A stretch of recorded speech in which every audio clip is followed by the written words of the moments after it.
भेटीत किल्ल्यांचा तह करण्याचा निर्णय घेण्यात आला। इकडे शिवाजी राजांवर एक एक संकट येत होती आणि तिकडे मिर्झा राजांना दिल्लीवर खलिता आला। अशा संकटाच्या समयाला दिल्लीवरनं खलिता आलेला मिर्झा राजाला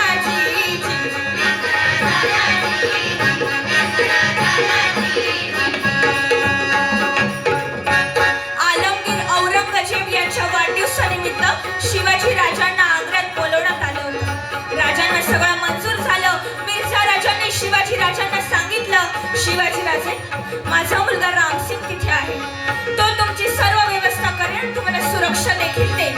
राजांना सगळं मंजूर झालं। राजे निघाले। प्रवास करत करत बुऱ्हाणपूर मार्गे राजे आग्र्यात येऊन पोहोचले।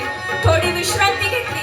तितक्यात मिर्झा राजे जयसिंगांचा मुलगा रामसिंग तिथे आला आणि तो राजांना औरंगजेबाच्या दरबारात घेऊन गेला। पण तिथं काय घडलं? औरंगजेबाच्या दरबारात राजांना अशाच सरदारामागं उभं केलं गेलं जो सरदार कित्येकदा राजांना पाठ दाखवून पळून गेला होता। राजे चिडले। त्यांनी रामसिंगाला बोलावलं आणि विचारलं, रामसिंग, हे कोण उभा आहे आमच्या पुढे? कोंढाण्याच्या कड्याशी आमच्या मावळ्यांकडून मार खाऊन पळून गेलेला हा जसवंत सिंग, त्याला तुमच्या दरबारात दर्जा आमच्यापेक्षा मोठा? एवढ्यात औरंगजेबाने राजांना नजराणा पाठवला।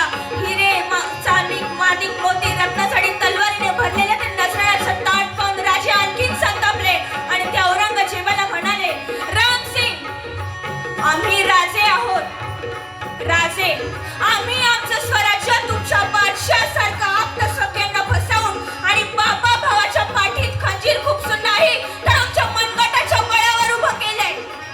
अरे इंग्रज, पोर्तुगीज यांच्या एवढंच बलाढ्य आरमार आमचं, त्यामुळे आम्हाला दर्जा बरोबरीचाच आणि तोच मनात ठेवून आम्ही इथवर आलो। परंतु आम्हाला इथे बोलवून आमचा अपमान करण्याचा तुमच्या बादशाहाचा डाव आम्ही जाणलाय। पण तुम्ही सुद्धा एक गोष्ट ध्यानात ठेवा, स्वराज्याचा हा भगवा दिल्लीच्या या तख्तासमोर झुकणार नाही। हा मराठा जगतो स्वाभिमानाने आणि मरतो सुद्धा स्वाभिमानानेच। एक वेळ आम्ही मौत पत्करू, परंतु अपमान सहन करणार नाही आणि तुमच्या बादशाहाचा हा अपमानाचा नजराणा आम्हाला मंजूर नाही। संतापूर राजे औरंगजेबाच्या दरबारातून निघून गेले। पण त्यानंतर औरंगजेबाने काय केलं? असा घात झाला समयाला, काही केलं शिवाजी राजाला, शिवाजी राजाला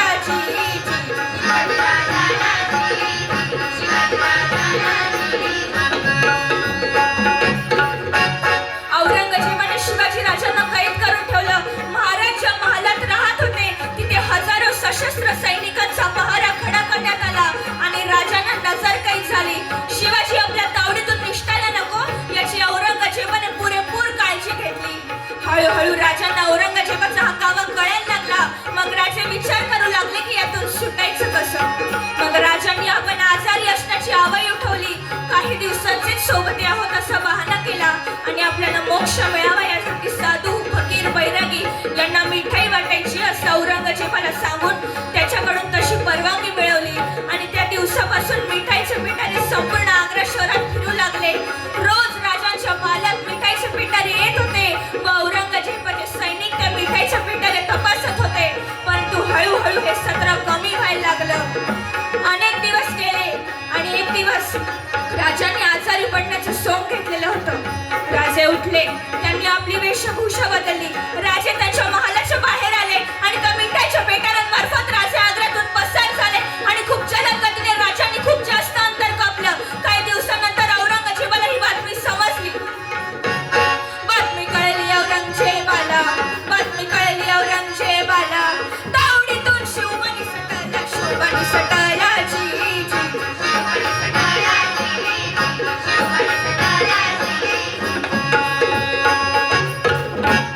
बातमी कळल्यावर औरंगजेब खूप संतापला। त्याने बाजूला तिथं सैन्य पाठवलं आणि शिवाजी राजांचा शोध घ्यायला लावला। परंतु राजे कोणाच्याही हाती लागणार नव्हते।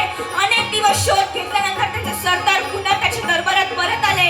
औरंगजेबाने त्याच्या सरदारांना विचारलं, किधर गया शिवाजी? त्याचे सरदार त्याला म्हणाले, हुजूर, वो राजगढ़ चला गया। शिवा, राजगढ़ पहुंच गया? शिवा, राजगढ़ कितने दिनों में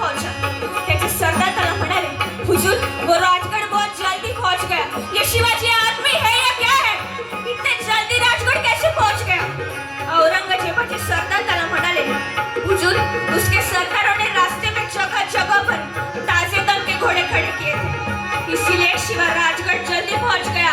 औरंगजेब चिडून त्या सरदाराला म्हणाला, अरे बेवकूफ, भले ही घोड़े ताजे दम के थे, लेकिन घोड़े पर बैठने वाली कमर तो एक शिवा की थी ना। आज शिवा ने फिर एक बार साबित कर दिया कि औरंगजेब मूर्खों का बादशाह है। मूर्खों का, जरा देखो, कुछ सीखो शिवाजी से। उसकी चाल चलन दूध की तरह साफ है।